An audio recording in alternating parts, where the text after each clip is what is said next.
So internal movement modalities, in the most simple sense, right, is something that effectively uses mechanisms inside the body to create movement in the outer layers of the body. So for example, in normal conventional movement, right, we have our prime mover muscles, right? So we have these prime mover muscles that move the bones in space, right? With internal movement modalities, the prime mover muscles are not the primary generator of the movement. It is all the internal components like the stabilizers or elastic tissue in your body, like things that are not generally used for creating or triggering the movement. Okay. And they set up a cascading relationship where external prime mover muscles and other things get used, but in a slightly different way with very significant implications to the conventional movement patterns. So I was just realising that I'm getting a lot of information, and I don't really have like a context for me to layer it on. So like, probably to help me understand it or remember it, like why would somebody want to be having this internal movement modality, and why would they be using it? So there are multiple reasons why someone would want to explore this or work with this. So not in any prioritization of importance, right? The primary modality of internal movement and internal power is that it's unusual in that it is not what we conventionally, as our brains learn, as we're born, as our brains learn, it is not the conventional methodology that we learn.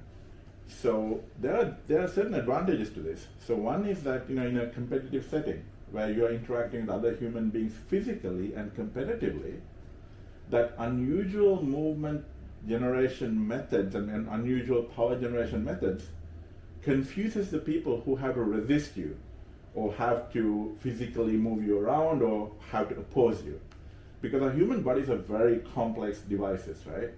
So as one of my friends who's done a lot of research into movement once said, he's not sure how we wake up in the bed every morning given the degrees of freedom that our bodies have in terms of doing things.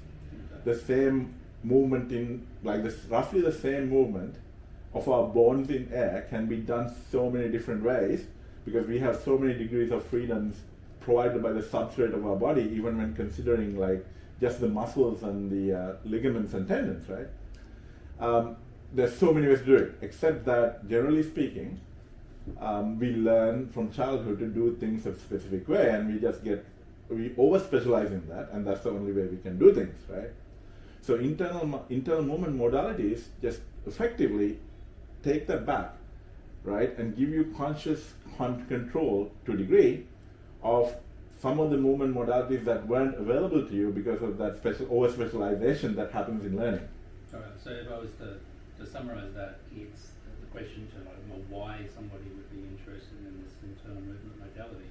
It's a way of using untapped movement internally to leverage out the human potential for performance or for all sorts of different areas, which yes. is laying kind of latent in there because of the things that we've learned in childhood and we've kind over specialization in our learning, yeah. Okay. So the implication of this is that, like, one thing that I mentioned is that,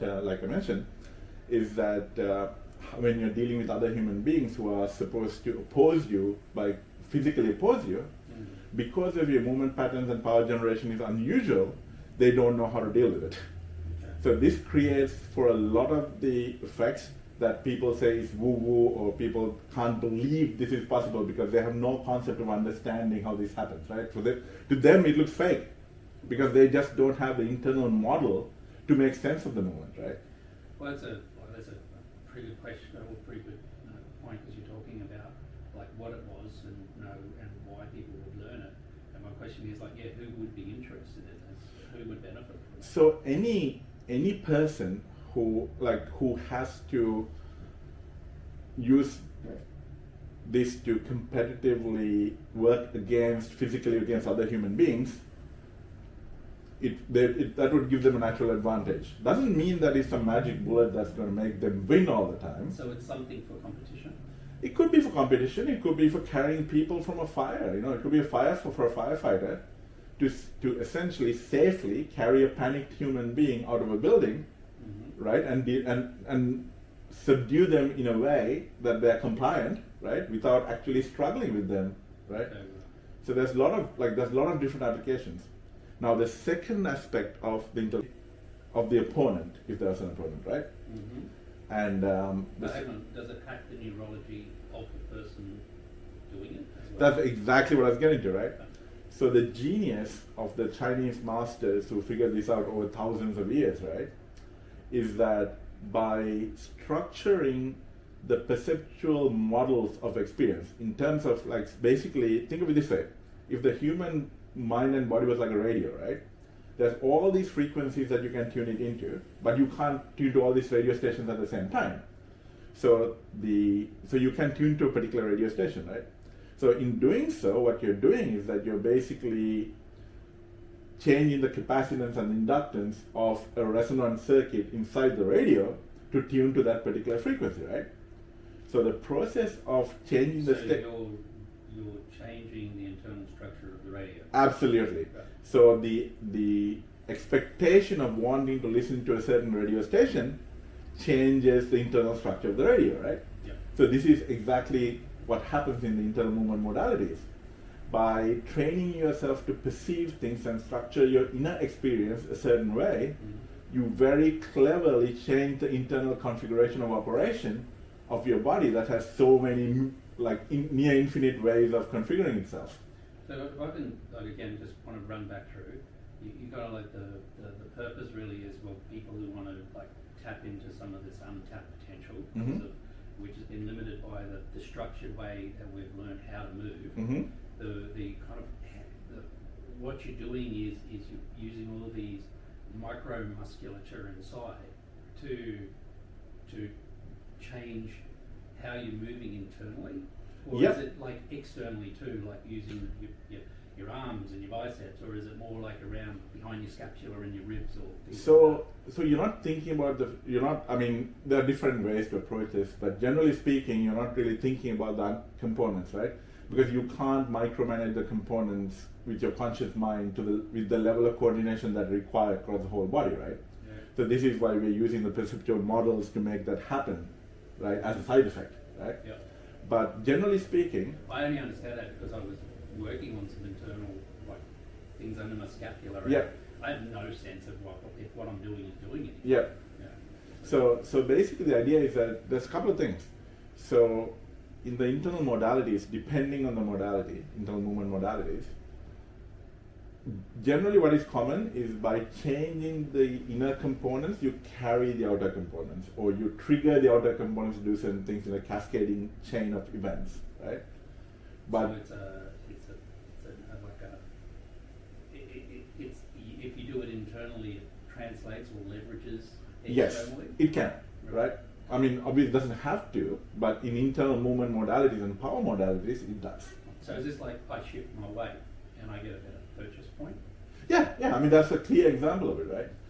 And so there's a lot of different things like that. So the specific ways that the organizes the body can have different outcomes. For example, certain movement modalities like basically open up, or rather make available, the use of, or the exploitation or the use of the viscoelastic properties of the body.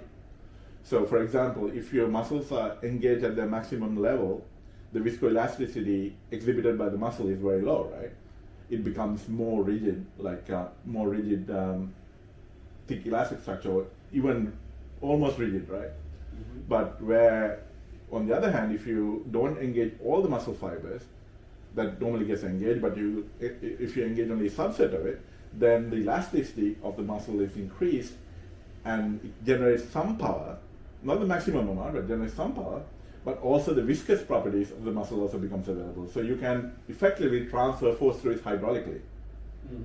So you can't transfer forces hydraulically through fully maximally engaged muscle at low frequencies because there's not enough elastic movement and the liquid potential within the muscle to transfer anything hydraulically. So does this mean you need like speed coming into it? No. It's just that you generate power not by using one like a small subset of muscles for the power and the rest of the muscles as a frame that holds it in place. Rather than that, you engage a lot of the tissue in your body in a particular way, but not at their maximal engagement. Not at their maximal fiber recruitment. So is it you recruit all these different muscles that normally don't do much into being supporting or stabilizing or some other? So think of it this way. Think of it as you're using all these muscles that can make precise changes in your body in a way that those precise changes get hydraulically amplified to the point of delivery to be able to move limbs, basically. So a bit like that, right? Yeah. But not all internal movement modalities use the viscous properties. Some of them actually use only the elastic properties, right? So that's one of the other things. So the thing about not using the prime mover muscles at their maximal engagement of muscle fiber is that it gives you ability to modulate your movement much better. Because there's a lot more variation possible now, right? So these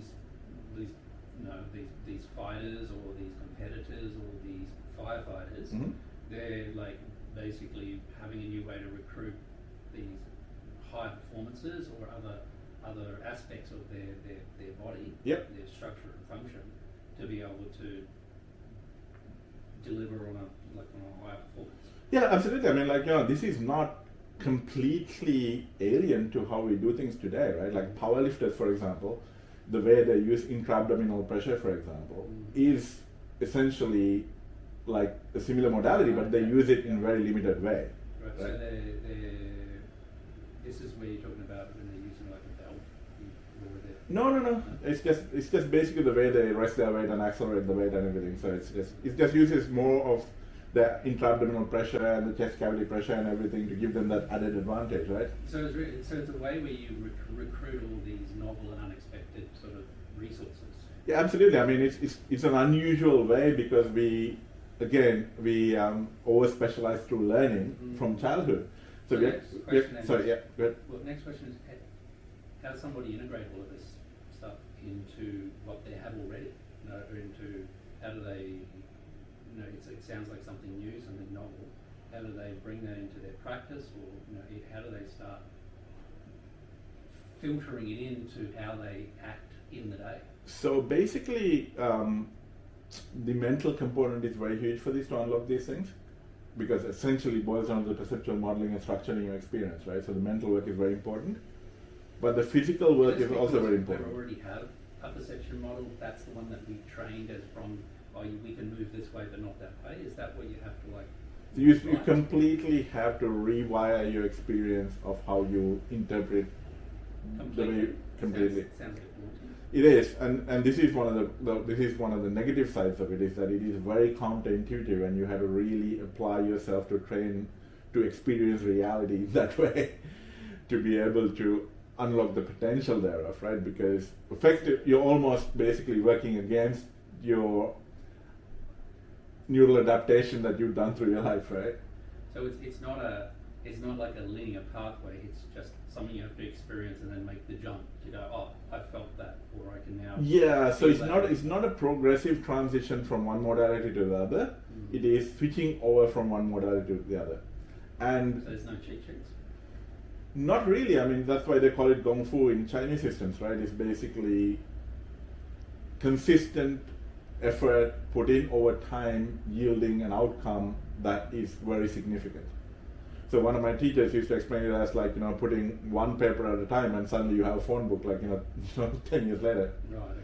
So and that process involves mental training, driven physical training. It's not just the mind. I mean, there are people, you can just use the mind to make subtle changes, but the amount of power you can generate or the amount of impact you can make on the world is very limited because your components don't have the necessary juice behind it. and the necessary integration behind them to generate enough power, right? So physical transformation is a part of it. Like in terms of the Chinese system, they call it the muscle tendon changing. That's literally what they do. Like depending on the art, they have their muscle tendon changing, or the Yi Jing Jin, right? Okay. So it's depending on the art, they basically transform the body to a configuration that is more suitable for what they are doing and the way they're doing it. So this is like shortening tendon, lengthening tendons. Is that the type of thing you're talking about? So restructuring that way. So the general process is through over-specialization, parts of your body work as if they were one unit, even though they're not physically one unit. Mm-hmm. So the first thing you do is you basically pull them apart and give them independence, right? Neurologically and physically, you give them independence. Yep. And then you strengthen them in the way, and you develop them in the way that is useful. Like so for example, certain tendons need to be made stronger, Mm-hmm. right? Certain muscles actually have to be made weaker because they're taking over stuff. They've got to stop firing them, right? So there's actual physical transformation that happens. But generally what happens is it is called elasticating the body. So rather than going from these brittle levers, or as someone I respect would say, being organized like a bag of hammers, right? You basically transition from that into a set of like thick rubber cables, you know? Okay. So that is a transformation process, an elastication process that happens, and that is a muscle tendon change. That's very physical part of it, right? But this needs to be driven using the right perceptual models mentally, because if you don't do that, you can't you can't bring out the necessary coordination and the precision required to bring these properties out. Well, it sounds like to me that there's a little bit of you need to break it down before you can build it back up. Yeah, exactly. They say you take it apart, you basically nurture it to what you want, you grow it, and then you put it back together. So when you bring it back together, there's that kind of you basically bringing back things into a system that is going to need to be a stronger system, because you're going to your body system or your structure system. How do you go about bringing those practices and movements and integrating that into a body that then is able to handle those extra forces? Yeah, exactly. This part is very important, because if you try to use this against force when you're ready, right, you can hurt yourself, right? Because if your diaphragm is not developed enough or elasticated enough to transmit the forces through it, right?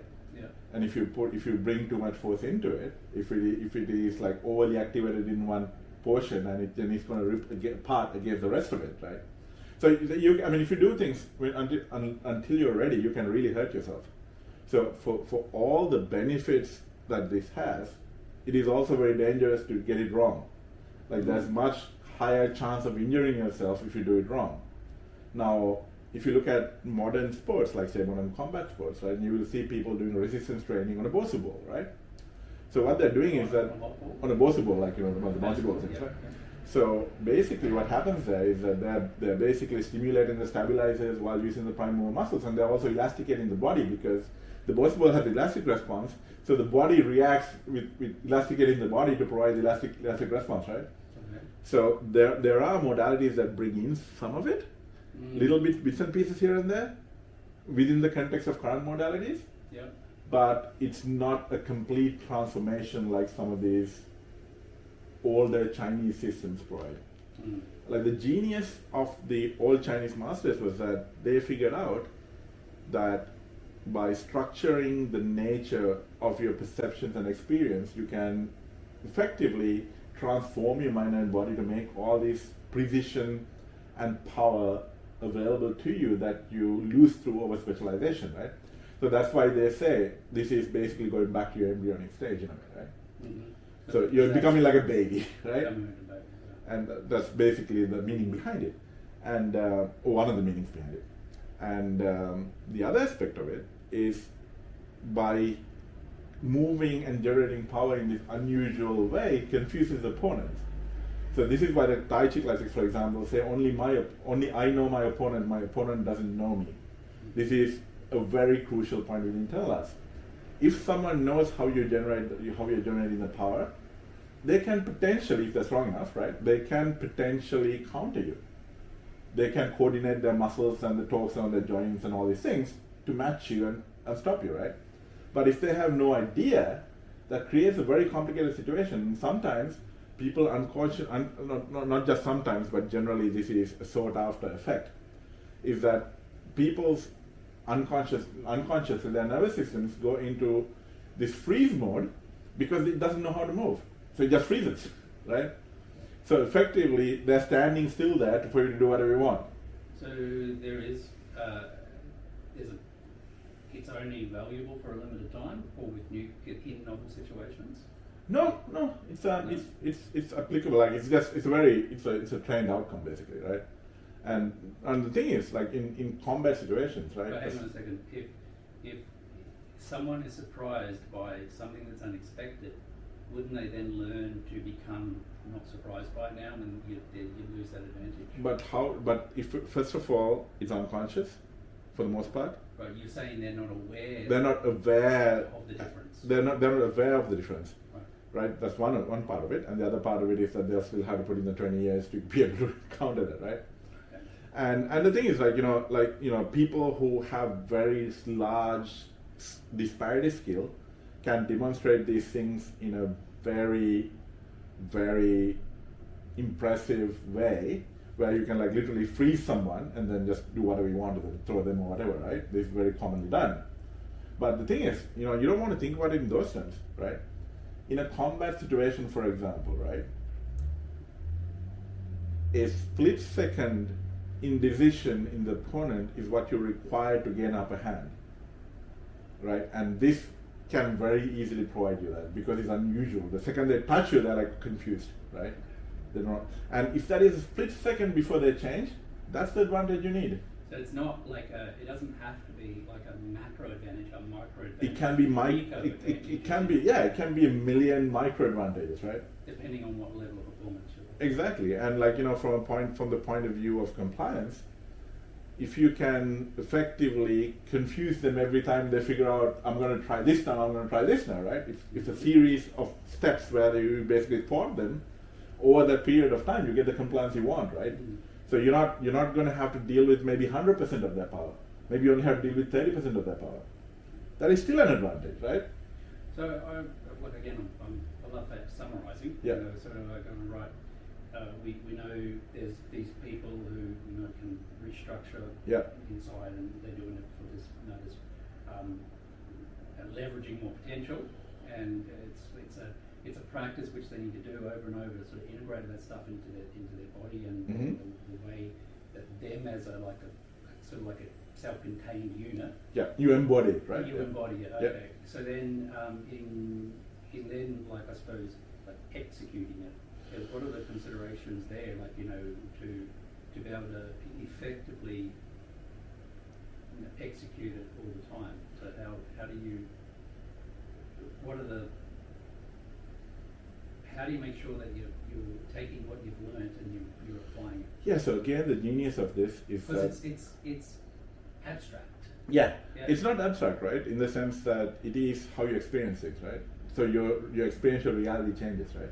Okay, so you experience the abstract until it's in your body. Well, like this is what I mean. Like you take the abstract idea to structure how your perceptual model of your experience, right? Mm-hmm. And then you learn to experience things that way. So that's that thing of I was saying, shifting your weight enough till you then get a sense of this is what I need to do. Simple thing, right? Is that for someone is pushing on you, right? So instead of perceiving it as someone pushing you, hitting on me or pushing? Yeah, that's something you get all the time, right? So let's not go there. Let's not get into your love life here. Someone pushing on me. So if someone is pushing on you, for example, right? There is a significant difference in experiencing that as someone else pushing on you, right? Versus someone moving both of you together. There's very different physical outcomes of that experience. Right, so you're saying that because of the internal movement modality, you're now not experiencing someone's pushing on me, we're moving together. Yes, that is an example it's a very limited example, right?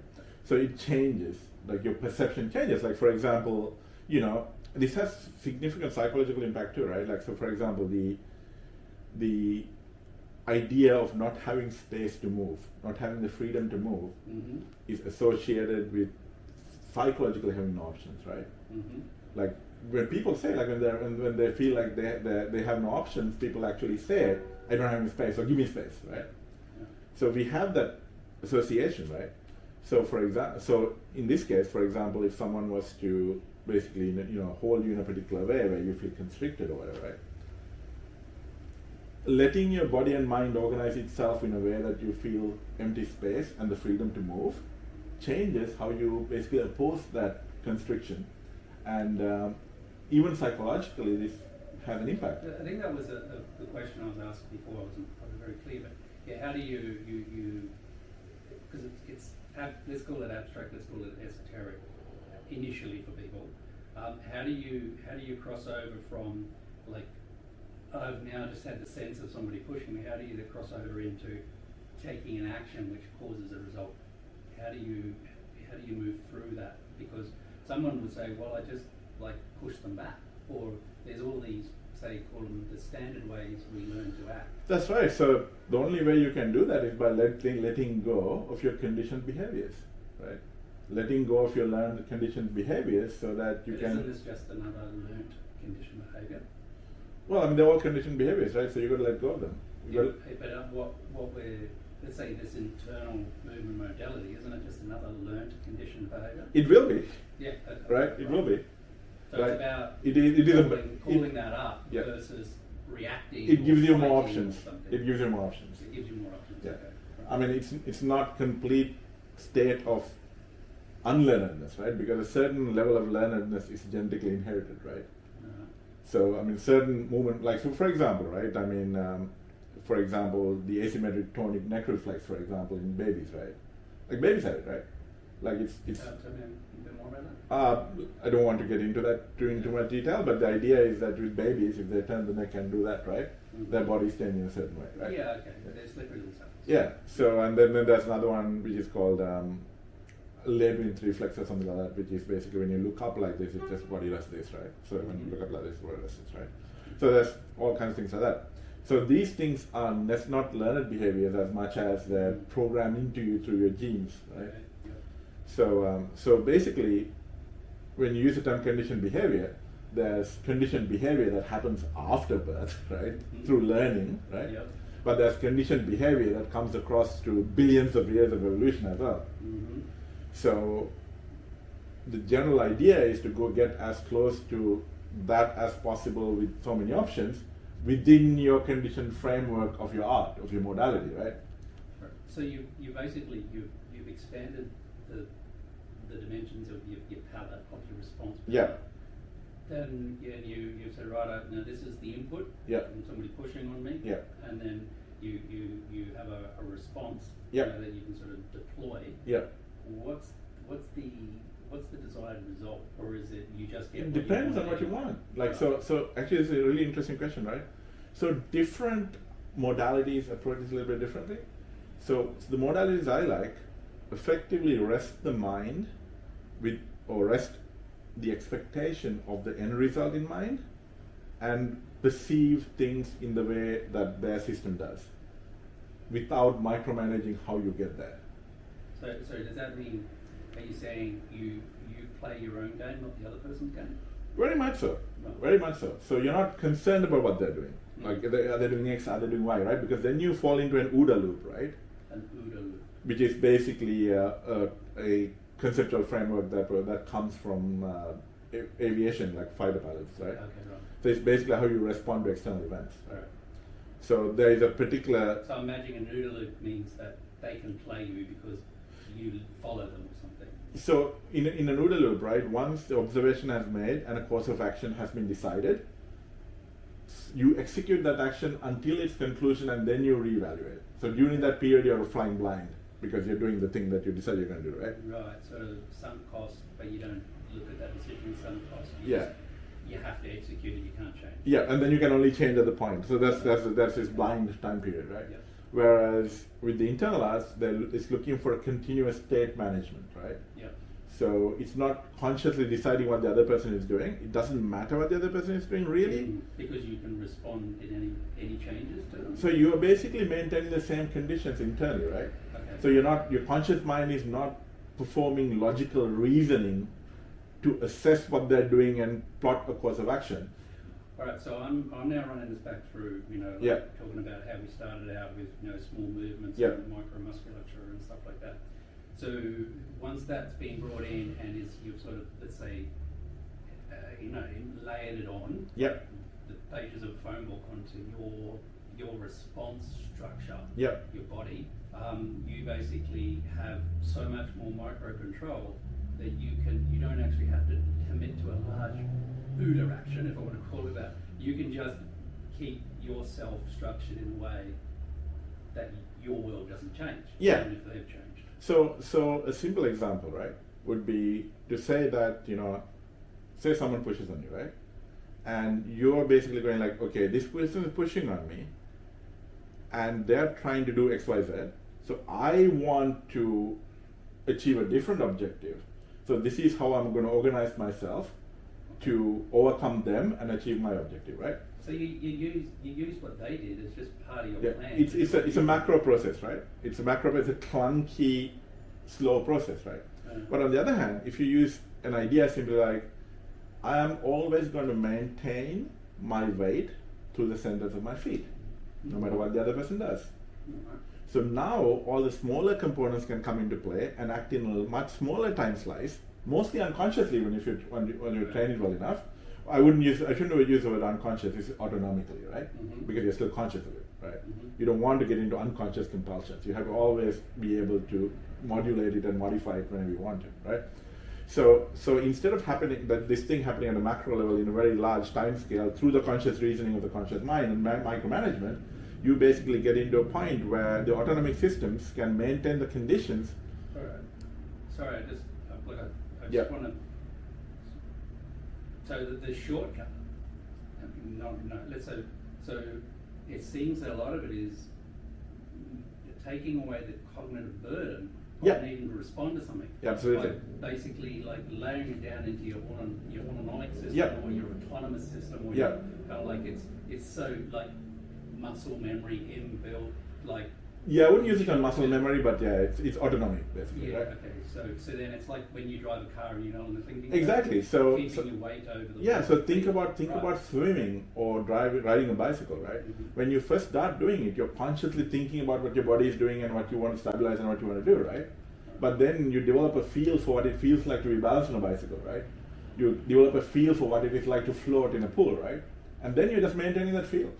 So, isn't that what we do all the time? We learn things, we master them, and then we kind of like respond to them rather than react to them. I'm just saying what's different from. So the else. difference is, think of it as this, right? Think of it this way. So the difference is that we are basically bringing it to the level of, say, stabilizing your body in the water, right? The cognitive burden in doing that for a swimmer is minute, because you know the feeling of floating, right? And you know the feeling of the movement, right? So you don't have to think about like, oh, is the water pushing me, tilting me this way, like my leg out of action, like all those things, right? All those conscious decisions don't need to be made. They're maintaining the feel of what it feels like for things to be right? So it's like, basically people tend to use the term flow states for these things all the time, right? So effectively, it is rather than going for a cognitive reasoning state, you fall into a flow state, right? So I think a couple of things popped up to me. Talking about air like fighter pilots and that, I'm just kind of totally amazed at how they do stuff sometimes. Yeah. And I'm thinking, the only way they could have done that is if some of that's just been automated. They don't have to think about it, like knowing which way is up, or knowing always where their enemy is. So then, in a way. Like a bunch of strategies, if you want to call it, like always staying centered over over your balls of your feet or whatever. Yeah, whatever, right? Whatever your perceptual model is. That advantage or make you Absolutely, yeah, absolutely. This perceptual models used in the structuring of the experience is the pure genius of these Chinese systems, right? Right. Now, with fighter pilots, it's a bit different because fighter pilots have to overcome their innate conditioning to use kinesthetic sensations and rely on their instruments, right? Because the kinesthetic sensations can be fooled very easily by the circumstances they experience. Right. So with fighter pilots, it's a bit different. They have to basically use their instruments as their input rather than the kinesthetics. In the internal movement modalities, it's all about the kinesthetics.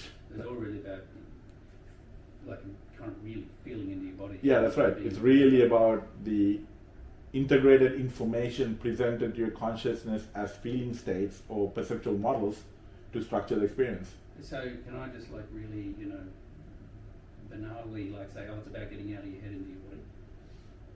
Absolutely. Like, if you look at the Taoist traditions, they basically have this process they call soaking the body with the mind. Right. So effectively the idea is to get out of that conscious reasoning of X, Y, Z, then C or whatever, right? To basically feeling the parts of the body and then integrate it into a feel. Because you can't micromanage, right? That's the thing. Well, At that precision, Yeah. that many components, you can't micromanage. You start micromanaging to a degree when you're just training, but you want to turn that into an integrated information perception. Like for example, feeling the balance, being balanced on a bike, right? You're not measuring the angles of the tires, your legs and limbs. You just know what it feels like to be fucking balanced and not falling off, right? Yeah. But at the start, sometimes you are like, well, my mind's going, hang on, I'm at that degrees and I've got that there and my arm's there and I'm lifting that up. Or should I be turning that? That's how you start, right? Yeah. That's how you start. Yeah. So with the internal arts also, you do have to do that to a degree. But I mean, they have these genius perceptual models that make it much easier. Because you can't get the precision you want by micromanaging those components. But yeah, that's how you start, right? And then when you get to it, it becomes a feel. It becomes this integrated perception of being balanced, right? And this is the same with integrated movement modalities as well. There's a certain way it feels.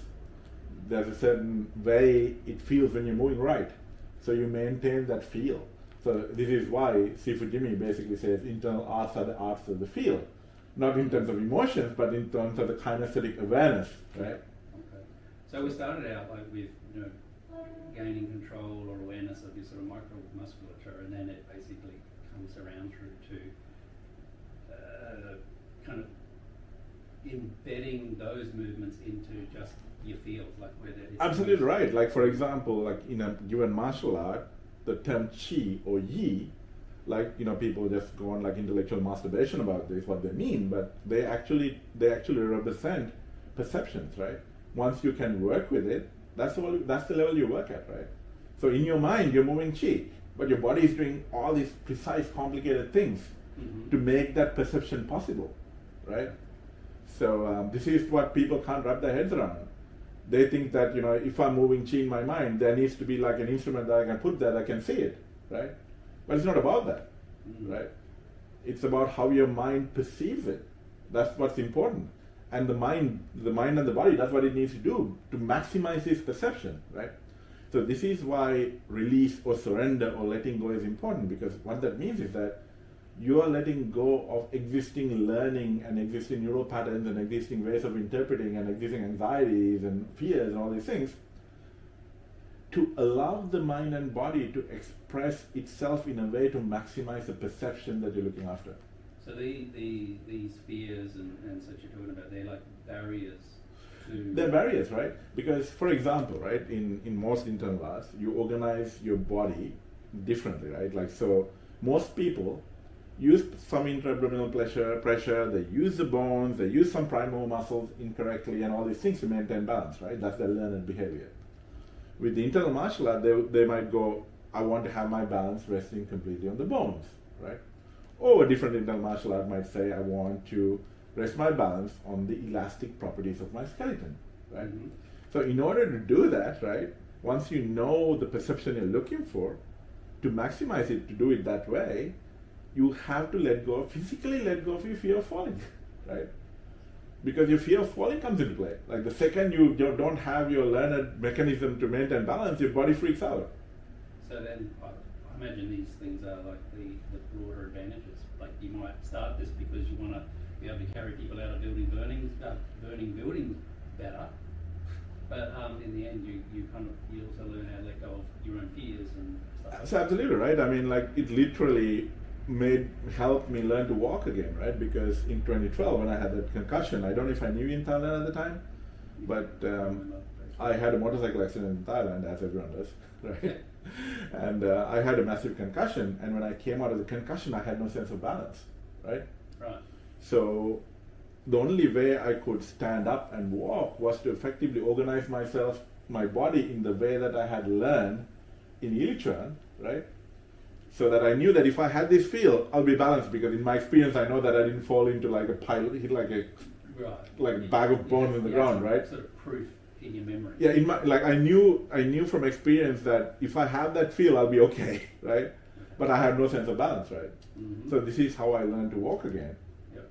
And to this day, I don't know if I have my previous sense of balance. My body organizes the way that I've trained, and it has that confidence that I'm not going to fall, right? Okay. So that's just one example, right? Yep. And in terms of training, I've come to realize that if I organize my body in a certain way, my balance is more resilient.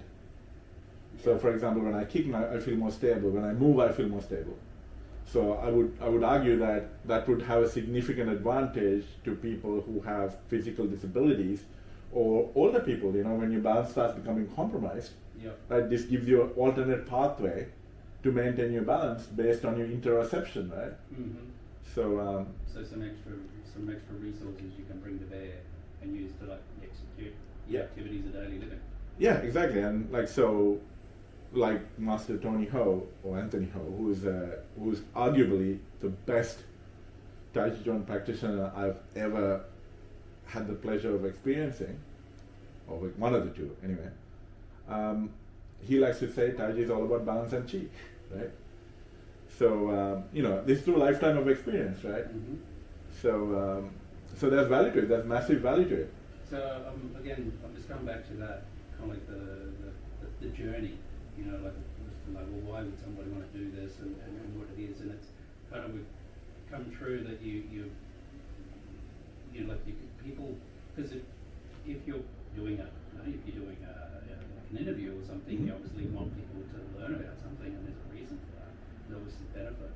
So the people who are like have got a reason to learn it and to do what's required to get this kind of basically like brought in and integrated through practices into their body, their system, and then they want to be able to that allows them to organise themselves in a way where they can respond better to basically kind of deliver on the objectives.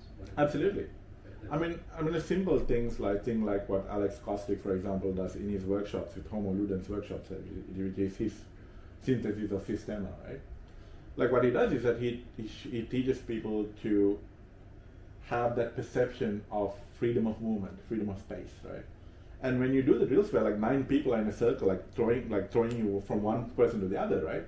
Your mind doesn't freak out because your mind feels the space, right? Mm-hmm. It doesn't feel like, oh my gosh, you don't feel that, right? So you feel your space means like you can see options.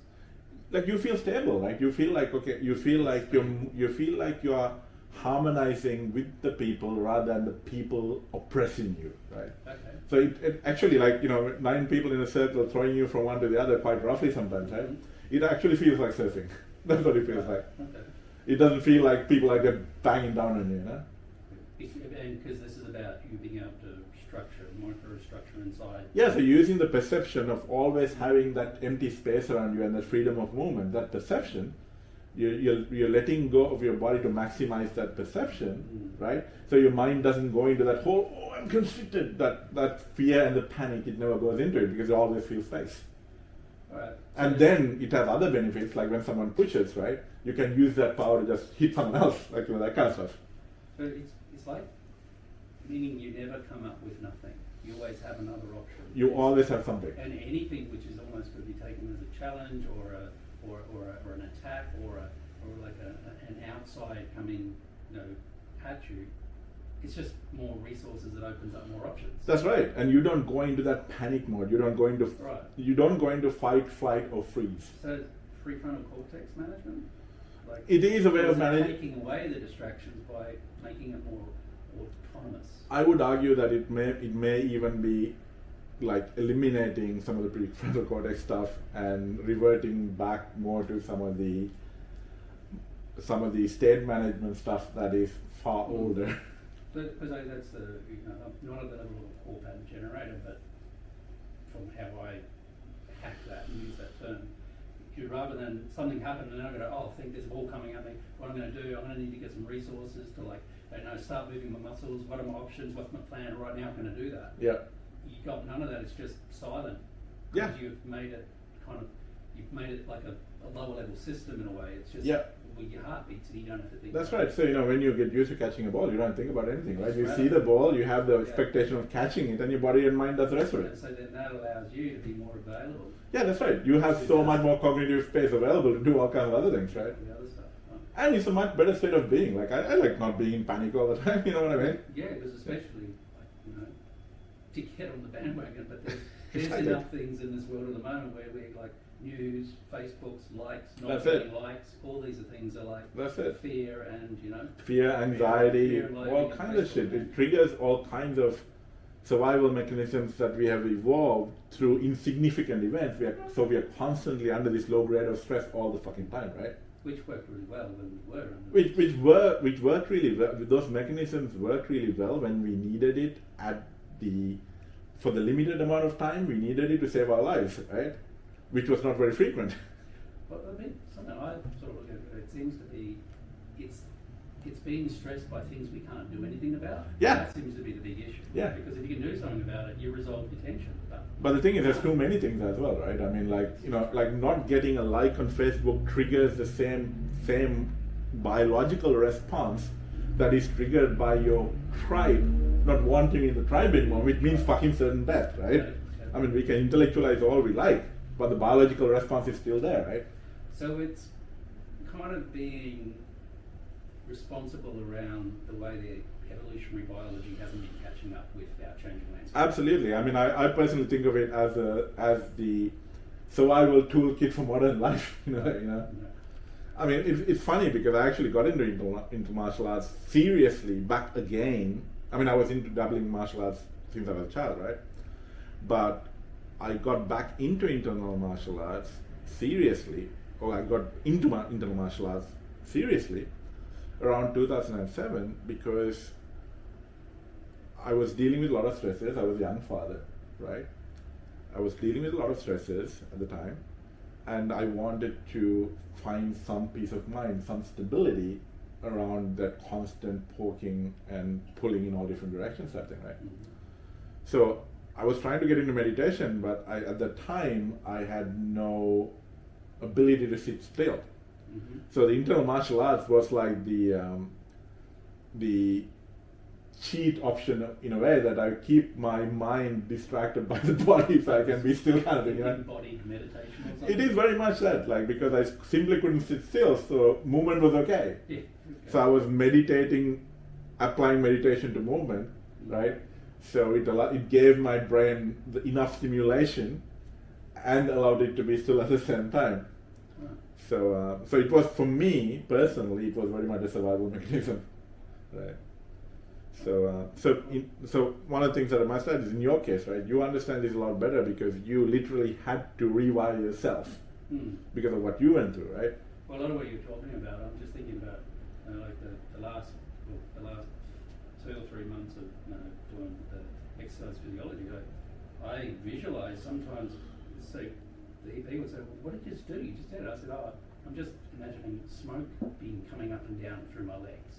Like, how did you get so much to move? Well, I'm thinking this different model sort of thing. But that's it, right? Because the integrated information can be presented to your perception in the way that it's presented, right? Mm-hmm. And then you start working with it, right? And then you can manage it. You can have the coordination, the power, everything, right? So actually, I wanted you to discuss another side of this. Maybe is that because of the loss of muscle strength in a lot of my systems, upper limbs, lower limbs, etc. I have reorganized or restructured how I do it. So now I have, like there's a thing which is overuse syndrome, like Yep. shoulders busted. Yeah, over specialization again. Because right? I'm putting in an angle I shouldn't do. Yeah. So I have restructured to be able to get high performance. Yeah. But there's been a negative. Yeah, it's not a positive. sustainable at this point, right? Because So how do you know when you're doing this that what you've learned from, say, an internal movement modality, that it's not a case of, it's actually a more efficient or a more sustainable movement versus no, you're just pushing and subsidizing through wearing on some other part. because of the body. these systems have been trained and tested for thousands of years, right? Right, so you're saying it's like having like an EP or a physio going, hey, don't do that because you're going to. Like we're talking about like hundreds of thousands of people over generations trying these things and testing these things and optimizing these things. And So if they what? could no longer use their arm to pick up a sword to go and fight, that modality wouldn't be there. That's right. It evolved. That's right. So Yes.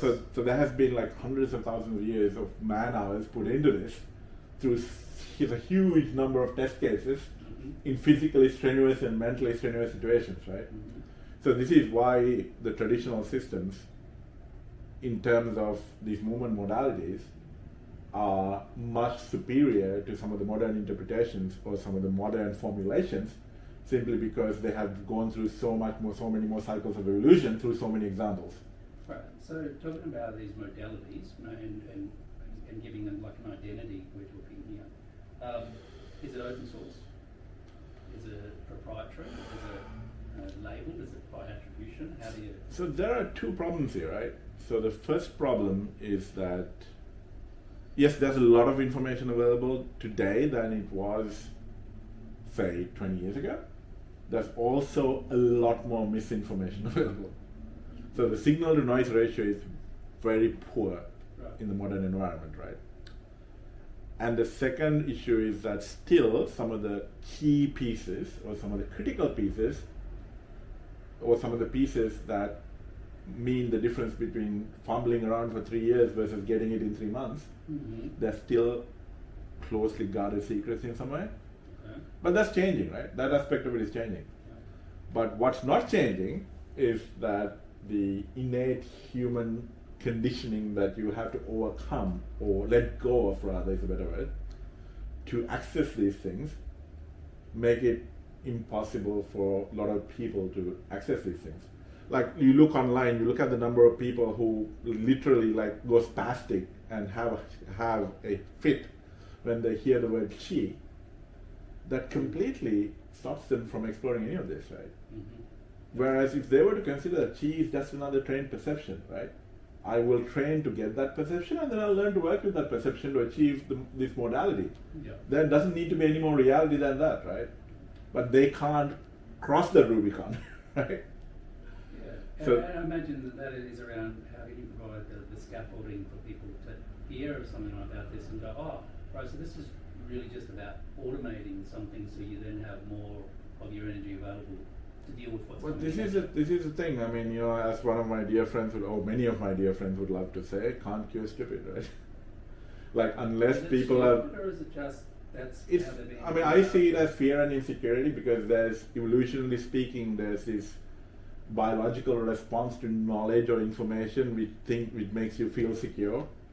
So you're talking long term, because I was thinking about Atkins, South China beach, diet or whatever. How do you believe what is actually going to work for you? There's all these different. Well, this is what I mean, modalities. like- how do you select? That's the thing. You select by seeing examples of other people who walk that path and have the results that you're looking for, right? And now is that something that's visible in this? I mean, there are a few people around. I mean, not a huge amount. There's still a few people around who actually have embodied these things. You can look at the way they operate and how they do things, right? And to me, okay, so here's the thing, right? To me, right? If you are doing something that I want to do, right? And you say, I experience it this way and this is what made it possible for me. Like, I don't have to change my fucking religion. I'm going to basically experience it the way you experience so I can have the same performance, right? Mhm. But Like- you need to have trust with me to be able to then use that to say, oh, this That is is the true. right person. That is true. That is rather ab- than that person that I is- saw on like Facebook 75 times once I looked at. That is absolutely true, right? So there is always that faith required, like in somebody or some system, right? No. But it's not like faith for the rest of your life, right? You can try something for 3 years. If it works out, it works out. If it doesn't, it doesn't. You move on, right? Like everything in life. If you can get something in 3 months, you hope you can try something in 3 months or 6 months and go, oh. Well, I mean, that's the thing, right? I've got movement. Let me stick with it. The results and skills speak for themselves, right?